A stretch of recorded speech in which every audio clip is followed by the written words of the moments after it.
think we should be okay after tomorrow. I have an idea."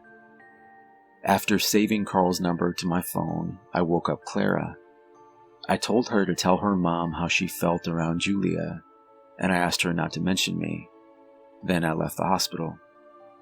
On my way home, I stopped at a chain store and purchased a burner phone. I used it to leave an anonymous message for Clara's mom. In the message, I said that I had seen Julia, one of the nurse's aides, acting strangely around Clara. I said that she should transfer Clara to another hospital as soon as possible. I said that I feared for her safety. Carl called me the next evening. He said Clara had left the hospital with her mother by her side. Mission accomplished. Now I could concentrate on my own problems. I waited for my informal hearing, and eventually the charges against me were dropped. But I didn't want to stay in the area. I decided to move across the country and try to start over again. So I moved to San Francisco, bought an old sailboat and rented a slip in a half-deserted marina that had seen better days. I applied for and received a residency in a hospital nearby. Things seemed to be getting back on track. I even met someone. Kelly. She was genuine and kind. Everything Julia was not. I started thinking that maybe I could have a life here. I started thinking that maybe, after all, things were going to be okay. That's when my world turned upside down. That's when Kelly disappeared. She was driving to the marina for the weekend and she was an hour late. I called, no answer. Kelly was never late. After 2 hours, I got in my car and started to look for her, knowing the route she always took. Finding no sign of her en route or at her apartment, I called her parents to see if maybe there had been a family emergency. After that, I called the police. I knew they wouldn't do anything for 24 hours, but I had to do something. Somehow, I knew with absolute certainty it was Julia.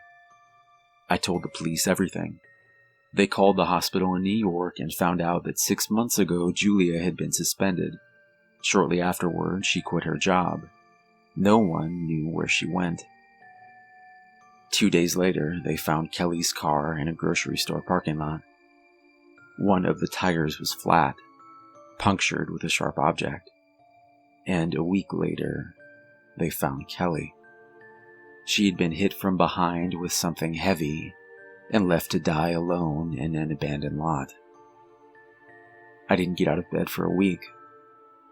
Slowly, though, my grief turned to rage, and I knew that when Julia eventually contacted me, I was going to kill her. I didn't care about going to prison. I knew that would destroy my family, but maybe, just maybe, I could do it quietly. It wasn't even 24 hours when she called me. When I picked up the phone, I heard silence, but I knew it was her, and I was ready. Julia, now I understand that we're meant to be together. After 30 seconds or so, I heard her speak. "Do you mean that, Scott?" I smiled. "I do." "This isn't some kind of trick, is it?" she asked quietly. "No trick. I don't want to be alone anymore, and I need to see you." "But I'm already here," she replied calmly.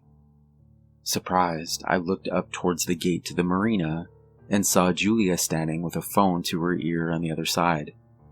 I hadn't expected her this soon.